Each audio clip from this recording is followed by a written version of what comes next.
नमस्कार दोस्तों, wax ICS Lucknow के YouTube प्लेटफॉर्म पर आपका स्वागत है। मेरा नाम है प्रशांत और आज के वीडियो का विषय है फेनी ब्रिज, जिसका नाम मैत्री सेतु भी है, जो कि त्रिपुरा और बांग्लादेश के बीच में बन रहा है। इसके विषय में कुछ जानकारी आई है, तो वो जानकारी क्या है, ये न्यूज में क्यों है और फेनी ब्रिज क्यों बन रहा है, इसका क्या महत्व है, क्या सिग्निफिकेंस है और इसके बारे में कुछ बेसिक इन्फॉर्मेशन, ये आज के वीडियो का एजेंडा होगा।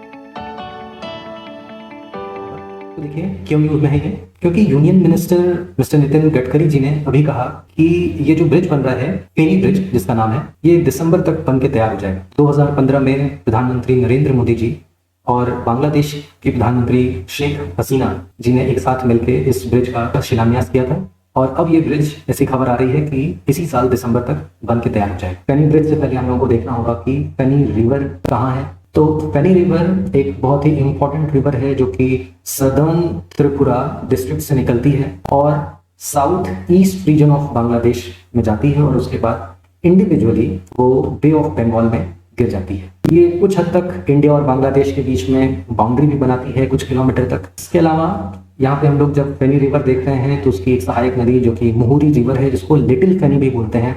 तो फेनी और लिटिल फेनी में हम कंफ्यूज भी हो सकते हैं, इसलिए मुहुरी रिवर इसको भी देख लेना चाहिए, जो कि नोआखाली डिस्ट्रिक्ट के आसपास आकर इस फेनी रिवर में मिलती है और finally Feni river Bay of Bengal में गिर जाती है। तो उसके माउथ के बहुत ही नजदीक मुहुरी रिवर मिलती है और इतना ही नहीं, फेनी रिवर कुछ किलोमीटर तक नेविगेबल भी है। तो इसका इस्तेमाल इनलैंड वाटर कनेक्टिविटी में भी, इनलैंड वाटर वेज को डेवलप करने में भी किया जा सकता है। ये देखिए, ये है मैप जहाँ पे आपको दिख सकता है कि फेनी रिवर कहाँ पर है। अगर इस डायग्राम में हम देखें तो आप देख सकते हैं कि दिस इज बांग्लादेश और ये है India, Meghalaya, this is Tripura, ये त्रिपुरा है, ये बांग्लादेश है। इसी का दूसरा डायग्राम हम लोग यहाँ देख सकते हैं। ये जो डिस्ट्रिक्ट नजर आ रहा है this is southern Tripura district और यहाँ पर रिवर है फेनी रिवर, जो कि बाउंड्री भी बना रही है बिटवीन इंडिया एंड बांग्लादेश। यहाँ पर आप देख सकते हैं कि ये है बांग्लादेश का पोर्शन और ये है इंडिया का पोर्शन और इनके बीच में ये रिवर जो कि इधर सदर्न त्रिपुरा डिस्ट्रिक्ट से निकल रही है, यहाँ पे कुछ दूर तक, ये यहाँ तक लगभग बाउंड्री बनाती है बिटवीन इंडिया एंड बांग्लादेश और उसके बाद ये बांग्लादेश में एंटर करके फाइनली ये this is Bay of Bengal और ये इसमें गिर जाती है। तो ये था फेनी रिवर। अब हम लोग देखते हैं फेनी ब्रिज के बारे में। तो फेनी ब्रिज को मैत्री सेतु भी कहा जा रहा है और ये 1.8 किलोमीटर लंबा ब्रिज है, जो कि भारत के सबरूम क्षेत्र को रामगढ़ क्षेत्र से जोड़ेगी, जो कि बांग्लादेश में है। तो it will connect Sabroom in India with Ramgarh in Bangladesh. इसका लोकेशन देखें तो हम कहेंगे कि ये फेनी रिवर के ऊपर बना हुआ ब्रिज है, इसीलिए इसको फेनी ब्रिज भी कहा जा रहा है और ये भारत के त्रिपुरा को चिटगांव पोर्ट से कनेक्ट करने में हेल्प करेगा, जिसके बारे में अभी हम लोग बात कर रहे थे, कैसे ये कनेक्टिविटी इंश्योर करेगा। आगे हम लोग इसके बारे में अभी देखेंगे। फिलहाल हम लोग इसकी लोकेशन देखते हैं कि ये ब्रिज एग्जैक्टली कहाँ पर है। तो ये जैसा कि हमने देखा कि ये त्रिपुरा की कनेक्टिविटी बढ़ाने वाला है, तो पहले त्रिपुरा देखते हैं कि ये रहा इंडिया और इंडिया में ये है हमारा पूरा north east reason.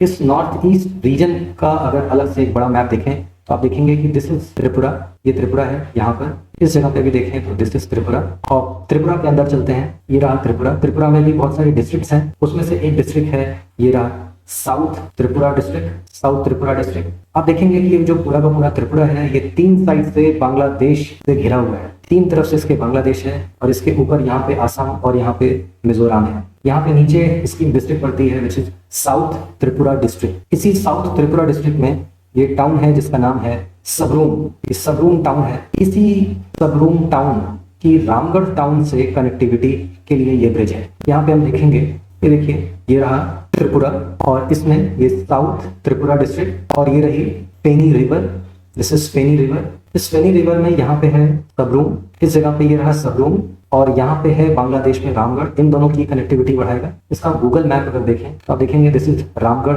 Government post office, इधर रामगढ़ टाउन है इन बांग्लादेश। इधर आप देखिए कि नदी के इस तरफ this river is forming boundary between India and Bangladesh. तो आप देखेंगे इस साइड ये इंडिया है, इस साइड ये बांग्लादेश है and this is Feni river. Feni river के इस साइड इंडिया है और इंडिया का भी कौन सी इलाका है, दिस इज सबरूम बाजार, सबरूम टाउन है और इधर है बांग्लादेश का रामगढ़। इन दोनों के बीच में कनेक्टिविटी होगी और कहाँ पे, this is the highway which is being constructed between India and Bangladesh, और उसके बीच में ये नदी पड़ रही थी, तो इसको क्रॉस करने के लिए ये ब्रिज बनाया जा रहा है, इंडो बांग्लादेश मैत्री ब्रिज। और चूंकि ये फेनी रिवर के ऊपर बन रहा है, इसीलिए इसको हम लोग फेनी ब्रिज भी कह रहे हैं, this is also known as Feni bridge. और इंडिया बांग्लादेश मैत्री ब्रिज ये रहा इसके बीच में, दिस इज इंडिया बांग्ला मैत्री ब्रिज। तो हम लोग इसके आगे देखेंगे, लेकिन पहले ये देखते हैं कि ये हमको क्यों पढ़ना है, आखिर ये सिलेबस में कहाँ पे लिखा हुआ है। अगर आप यूपीएससी का प्रीलिम्स का सिलेबस देखें तो इसमें साफ साफ क्लियरली मेंशन्ड है, India and world geography, physical social economic geography of India and the world. तो यहाँ पर हम देखेंगे कि सिर्फ फिजिकल ज्योग्राफी पॉलिटिकल ज्योग्राफी ही नहीं पढ़नी है, बल्कि ऐसे ज्योग्राफिकल एस्पेक्ट्स पढ़ने हैं जिनका कि सोशल और इकोनॉमिक इम्प्लीकेशंस हैं। तो इस ब्रिज के बन जाने से कुछ सोशल इकोनॉमिक इम्प्लीकेशंस होंगे, इसके अलावा भी और बहुत सारी चीजें होंगी, वो हम लोग आगे देखेंगे। इसलिए इस टॉपिक के हिसाब से ये ब्रिज का कंस्ट्रक्शन हमारे लिए इंपॉर्टेंट है। इसके अलावा देखते हैं economic and social development, sustainable development, poverty, inclusion, demography, social sector initiatives etcetera. तो इस ब्रिज के बन जाने से नॉर्थ ईस्ट की जितनी समस्याएं हैं उनमें से कुछ का निवारण हो सकता है। आप जानते हैं कि वहां पे एक बहुत ही बड़ी ट्राइबल पॉपुलेशन है जो कि बहुत ही ज्यादा डाउन रोडन है, इसके अलावा वो वल्नरेबल है, तो उसकी समस्या हम लोग कहते हैं कि हमें इंक्लूसिव डेवलपमेंट चाहिए। और आप जानते हैं कि नॉर्थ ईस्ट की बहुत ही बड़ी ट्राइबल पॉपुलेशन बहुत साल से डेवलपमेंट के लिए तरस रही है, डेवलपमेंट वहां पे कम पहुंचा है, इंक्लूसिव डेवलपमेंट पूरे भारत का नहीं हो पाया, हर एक क्षेत्र का डेवलपमेंट नहीं हुआ है, शायद इसीलिए एस्पिरेशनल इंडिया प्रोग्राम करके एक शुरू किया गया है, आप जानते हैं, जिसको बोलते हैं महत्वाकांक्षी डिस्ट्रिक्ट्स परियोजना, यानी कि एस्पिरेशनल डिस्ट्रिक्ट्स स्कीम। तो ये ब्रिज बन जाने से उसमें भी कुछ हेल्प मिलेगी। इसके अलावा हम देखते हैं कि general issues on environmental ecology, biodiversity and climate change that do not require subject specialisation, ये भी हमारे प्रीलिम्स के सब्जेक्ट में मेंशन्ड है, प्रीलिम्स के सिलेबस में सीधे सीधे मेंशन्ड है। और इस ब्रिज के बन जाने से क्या कुछ एनवायरमेंटल इश्यूज भी हम लोग टैकल कर पाएंगे, ये हम लोग इस वीडियो में आगे देखेंगे। इसके साथ में अगर हम लोग मेंस का सिलेबस देखें तो देखेंगे जीएस पेपर 2 में साफ साफ लिखा हुआ है वेलफेयर स्कीम्स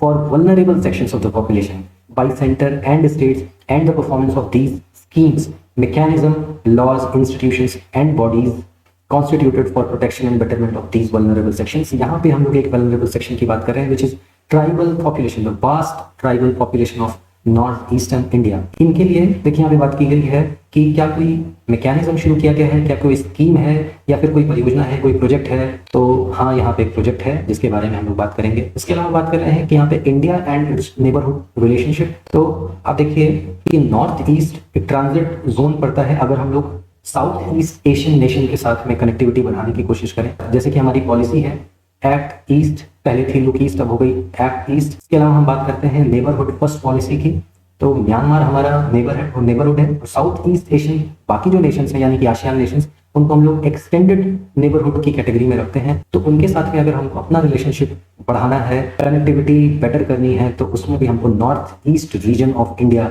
इसका डेवलपमेंट करना पड़ेगा। साथ ही साथ आप एक और विषय देखते हैं कि जिस भी क्षेत्र में डेवलपमेंट नहीं होता है, ऐसा कहा जाता है कि poverty is budding ground for criminal और इंक्रीजिंग क्राइम इन सोसाइटी।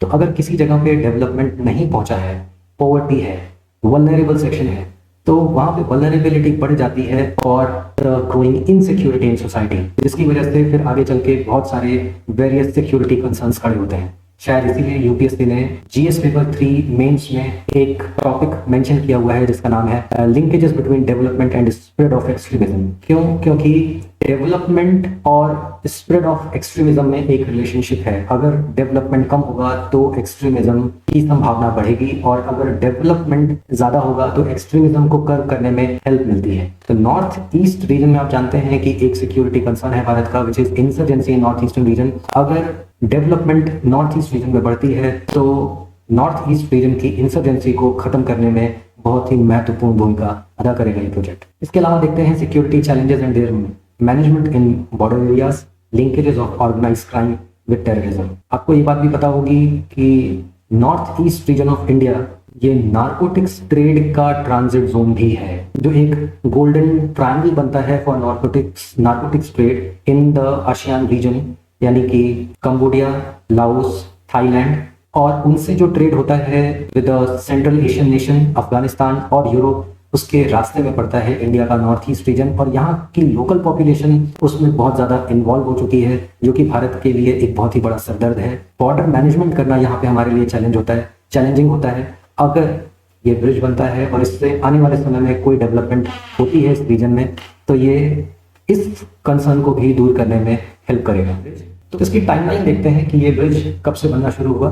जैसा कि मैंने पहले बताया, ये ब्रिज 2015 में भारत के प्रधानमंत्री श्री नरेंद्र मोदी और बांग्लादेश की प्रधानमंत्री श्रीमती शेख हसीना जी ने मिलकर एक साथ इसका फाउंडेशन स्टोन रखा था, यानी कि इसका शिलान्यास किया था, जो कि अब लगभग कंप्लीशन पे आ चुका है। और अभी नितिन गडकरी जी ने कह दिया है कि ये दिसंबर 2020 तक शायद बन के कंप्लीट हो जाए। इस ब्रिज का construction national highways infrastructure development corporation limited, जो कि ministry of road and transport highways ministry of government of India के अंदर में एक एसपीवी है, उसके द्वारा कंस्ट्रक्ट किया जा रहा है। इस ब्रिज का महत्व क्या है, ये यहाँ पे सबसे इंपॉर्टेंट चीज है इस पूरे वीडियो की, जो कि हमको देखनी चाहिए। सबसे पहली चीज कि ये ट्रेड और कॉमर्स इंडिया और बांग्लादेश के बीच में बढ़ाने में हेल्प करेगा। नॉर्थ ईस्ट रीजन को अगर कोई भी प्रोडक्ट को एक्सपोर्ट, नॉर्थ ईस्ट रीजन को अगर कोई भी प्रोडक्ट एक्सपोर्ट करना हो, तो अभी तक इनके पास जो ऑप्शन है वो ये है कि नॉर्थ ईस्ट रीजन से हम लोग पूरा का पूरा इस तरह से घूम के कोलकाता जाएं और कोलकाता में एक जो पोर्ट है, कोलकाता पोर्ट, उसका इस्तेमाल करें। ये देखिए, ये रास्ता बहुत ही ज़्यादा लंबा है, जबकि आपको पता है कि Bangladesh was a part of India, British India के टाइम पे बांग्लादेश इंडिया में ही था, और तब यहाँ से इनकी कनेक्टिविटी सीधा इस चिटगांव पोर्ट के साथ हुआ करती थी। लेकिन 1947 में इंडिया और पाकिस्तान के बंटवारे और 1971 में पाकिस्तान के एक portion, that is east Pakistan के बांग्लादेश बन जाने के बाद से इनकी सॉवरेनिटी अलग है। अभी हम लोग पोर्ट का इस्तेमाल नहीं कर पा रहे हैं, तो हमको ऑल द वे इस तरह से ऐसे घूम के कोलकाता पोर्ट का इस्तेमाल करना होता था, जो कि बहुत ही ज्यादा दुर्गम है, बहुत ही लंबा रास्ता है। तो कनेक्टिविटी अच्छी ना होने की वजह से, रास्ता लंबा होने की वजह से जो एक्सपोर्ट है वो इतना कन्वीनियंट नहीं रह जाता। इसके अलावा जो भी सामान नॉर्थ ईस्ट में पहुंचता है वो भी बहुत ज्यादा महंगा हो जाता है। ट्रेड एंड कॉमर्स इतना आसान नहीं है, बिजनेसेस करना आसान नहीं है, तो इसलिए बिजनेसेस फ्लरिश नहीं कर पा रहे। बिजनेसेस के फ्लरिश ना करने की वजह से वहां पे अनएम्प्लॉयमेंट है, और उस अनएम्प्लॉयमेंट की वजह से वहां का जो ट्राइबल पॉपुलेशन है उसका डेवलपमेंट नहीं हो पा रहा है, which is leading to poverty in the region. और इसकी वजह से हम एक और चीज देखेंगे कि इंक्लूसिव डेवलपमेंट, यानी कि समावेशी विकास नहीं हो पा रहा है। इंक्लूसिव डेवलपमेंट को ये जो चैलेंज है ये डिस्करेज कर रहा है। इसी को ध्यान में रखते हुए अगर देखिए ये ब्रिज का कंस्ट्रक्शन हो जाता है और उनको अगर इतना दूर इस त्रिपुरा से इस तरह से ऑल द वे से घूम के कोलकाता तक अगर ना जाना पड़े, और इंडिया और बांग्लादेश के रिलेशनशिप अच्छे हों, और अगर हम लोगों को यहाँ से सीधा इस चिटगांव पोर्ट की कनेक्टिविटी मिल जाए, तो ये जो हजारों किलोमीटर लंबा रास्ता है वो घट के बहुत ही कम हो जाएगा।